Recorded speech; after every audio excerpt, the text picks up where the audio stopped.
Hello, and welcome to this month's edition of the Inside Report. I'm Doug Baer. And I'm Constance Blackburn.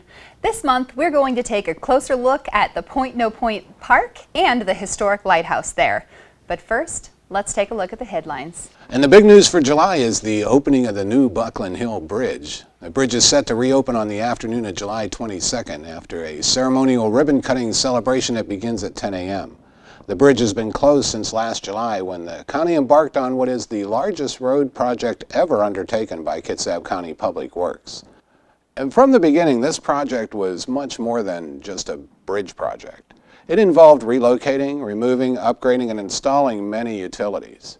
This project includes a new sanitary sewer force main, a new water main, stormwater infrastructure improvements, and a new reclaimed water main. In addition to those utilities, communication and power lines were replaced and relocated, including lines from the Kitsap Public Utility District, Wave Broadband, Unite Private Network, CenturyLink, and Puget Sound Energy. The 240-foot multi-span bridge increases traffic capacity and improves the traffic through Silverdale. It provides two scenic overlooks, has wider sidewalks, and has bike paths on both sides of the road. Replacing the former 72-inch culverts with a bridge allows for a more natural flow from Dyes Inlet into the Clear Creek estuary, and it's going to help return that estuary to its natural state. Improved tidal exchanges enhance the estuary and improve the fish and wildlife habitat. There is still some ancillary work that needs to be completed before the project is finished, according to Tina Nelson, the project manager. The additional work will require some intermittent lane closures and may create some delays while the project is finished early this fall. If you want to be one of the first to walk across the bridge, plan to join us at 10 a.m. Friday, July 22nd. We'll have a short program followed by the ribbon cutting and an opportunity to walk across the bridge. For more information about this project or the ribbon cutting ceremony, go to the website shown below. With summer's official start last month, county officials and local fire agencies are concerned with the high number of beach fires they've already responded to this year. In May alone, North Kitsap Fire and Rescue responded to 6 beach fires in Point No Point County Park that all appear to have started with improperly extinguished bonfires.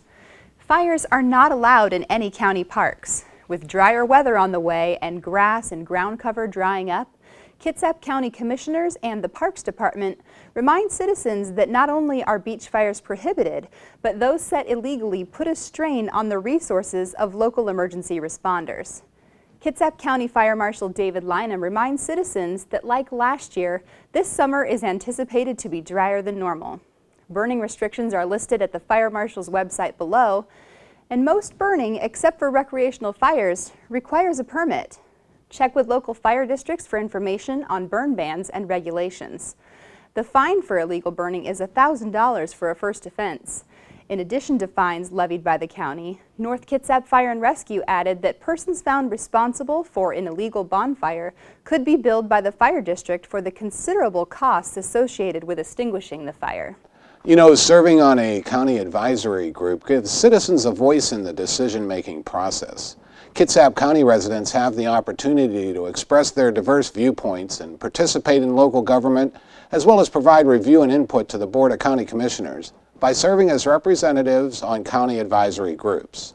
These volunteer groups of involved citizens provide the commissioners with a broad-based well of diversity, talent, knowledge, and skills that help them tap into.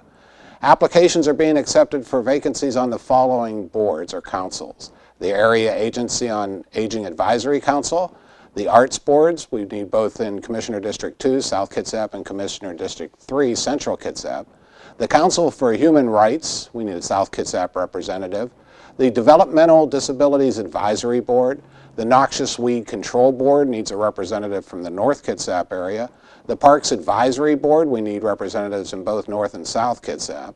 And for the Planning Commission, we need representatives from North Kitsap. We're also looking for volunteers to serve on the Suquamish Citizen Advisory Committee, as well as some youth positions that are open on the Commission of Children and Youth, Central Kitsap Community Council, and Kingston Citizen Advisory Council.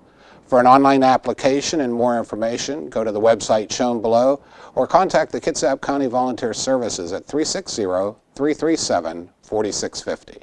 Now that the Buckland Hill Bridge project is wrapping up, Kitsap County is seeking your input for the upcoming Silverdale Way Road Improvement Project. This project is the second phase of a total project focused on capacity and safety improvements for the corridor from State Route 3 to Northwest Anderson Hill Road. This phase of the project goes from Byron Street to Anderson Hill and is scheduled to begin construction in 2017 or 2018. As part of the project, the county is seeking input on some of the design features. The public is asked to select a theme for the retaining wall to be located on the west side of the roadway between Byron Street and Lowell Street. Citizens can also help to select the type of landscaping for the roadway planter strips included throughout the project and a logo for the project. To view the choices and to complete the online survey, just go to the website shown below. The survey closes on September 1st, 2016. To learn more about this project, go to this website below. So, Constance, I understand you got to spend some time out at Point No Point at the park and at the lighthouse there. I did, yeah. Tell us a little bit about that. So earlier this year, I went out there to go meet with the docents and find out about the people who ran the lighthouse, and really just had such a great experience. It was a beautiful, stormy day, so we got to see the lighthouse in action. This time we went out to go meet with Elise Kreger, who is a tour guide of the lighthouse. And she actually gave us a tour, walking us through what life was like back when the lighthouse was first created, and how things went for everyone who kept it running and kept all those boats safe out there. It was really fascinating. So let's take a look. I'm here at the Point No Point Lighthouse, which is run by Kitsap County Parks and Rec and so many amazing docents and volunteers who keep this beautiful building and historical piece running in our county. Today we have a special treat, and we're going to meet with Elise Kreger, who's going to give us a guided tour about the history of this piece of land and this building behind me. Let's get started. Welcome, welcome. This is our beautiful lighthouse station, Point No Point Lighthouse Station in Hansville, Washington. This is the oldest lighthouse station on Puget Sound, built in 1879, and it marks the entrance to Puget Sound from Admiralty Inlet. So welcome, my name is Miss Maggie, and I'd like to offer to have you join me on a walking tour of the area around the lighthouse. We have docents on Saturdays and Sundays, and I think Friday afternoons, that are inside the lighthouse. But I do a walking tour of the area around it, and I'll share with you some of the stories of the history of this area and the beautiful beaches that you can also enjoy and the gorgeous views all around us. This is just a spectacular piece of property. It's managed, the lighthouse station is managed by the Kitsap County and the Friends of Point No Point Lighthouse. Mm-hmm. And while we're right here, I can actually show you something we're very proud of. These are the original keeper's quarters, and we'll talk more about that later. But right over there, that half of the keeper's quarters is occupied by the national headquarters of the United States Lighthouse Society. The other half is actually a seasonal rental. People can inquire about that. I'd like to start kind of far back to the original person who named this area. Puget Sound was named by George Vancouver. He was exploring these waters in 1792. He decided that this should be called Puget Sound. He often named the mountains and the waters and of the area after friends of his or crewmen, or maybe someone who was the first to see a landmark. And so those people had their names carved in history. And that was 1792. In 1841, another fella came along. He was the commander of the U.S. exploring expedition. His name was Lieutenant Charles Wilkes. And in 1841, he came along with his sailing ship. He wanted to drop anchor here, and he saw a point of land. And as he got closer, he realized it was very muddy and shallow here, so he couldn't drop anchor. So he called it Point No Point. And the name has stuck. He also named Useless Bay over in Whidbey Island. So he had a penchant for names. The Native Americans called it Hotskoos, which means long nose. Here we are with this marker, which is representing an important moment in the history of this land. The natives that were here used this for hunting and fishing predominantly. And in 1855, many of the tribes agreed to sell, put that in quotes, but sell the land to the territorial government, which Washington wasn't yet a state in 1855. So this was where the territorial governor, Isaac Stevens, met with about 1,000 members of the native tribes. And they commemorated this moment where they signed the treaty. And the natives were allowed to continue fishing and hunting on this land and the areas around it, whatever they agreed to, you know, as far as the amount of land involved. So this is a marker that was put here in 1955 to commemorate that signing. Wow. We are coming up to the lighthouse area here, and we'll talk some more about the keepers that lived here. The lighthouses didn't run themselves. This whole area was settled in the 1800s by Norwegians, largely Norwegians, fishermen. And Hansville over there, there's a Norwegian Point is what we call it. Mm-hmm. That was settled by Hans Zachariasen, who gave his name to Hansville. Mm-hmm. And we're very fond of Point No Point Lighthouse, and we have wonderful, wonderful docents and people who volunteer to help keep it maintained and keep it running. Mm-hmm. Okay, so it's actually an active lighthouse to this day. And this light that's turning up here, Mm-hmm. that's the actual light that operates today. Okay. Okay, it's an acrylic light, and the signal, each lighthouse had its own personal signal. So this one flashes 3 times every 10 seconds. Huh. And so if you're out at sea and you see that, you know it's Point No Point Lighthouse. How funny. Isn't that cool? Yeah. The lighthouse keepers had to keep journals. They did a log every day, and they're really fun to read because a lot of this was routine maintenance. And they would even say that, routine maintenance of the day. And it would go on like that. Or then it would be earthquake. Oh. Or then it would be gales from the southeast. And then a succession of days would be wind, windy, rain, more wind, gale. It was but then it had different things going on like whitewashing. Now, I often tell kids that come to visit, I've asked them if they've read Tom Sawyer. Yeah. And you know the famous Yes. chapter. I said, well, they could have used some friends then because the kids had to help mix the whitewash and apply it. They would be whitewashing fences and buildings. It was constant because the salt water and air were very hard on these areas. Okay? Sure. And they also did the hunting and fishing, gathering berries, helping with the garden. And of course they had to be self-entertaining. You know, they didn't have the cell phones Right. and the iPads that we have now. And they maybe didn't have a whole lot of friends either. Mm-hmm. I don't know as far as the neighbors down here and how hard it was to get together or not. Sure. Now, one of the keepers' families, the Scannells, his wife was Mary Scannell, and she got tired of this whole business of sailing 9 miles to get the mail. She said, no. She became the first postmistress of Hansville, and she served for 21 years. Wow. So she started by receiving the mail right here in the tower room. That's so neat. Yeah, very smart lady. Yeah. They had to maintain that light at any cost, and I'm sure the wives knew how to too, in case the keeper was sick or something. That could happen. Sure. Or maybe the assistant wasn't around. Who knows? There was all kinds of reasons why someone else would have to take over with maintaining that. And they had to keep records. They even were responsible for maintaining habitats of the birds and the animals that lived in the area. Yeah, I thought that was cool. So speaking of birds, this whole area over there is an international birding area.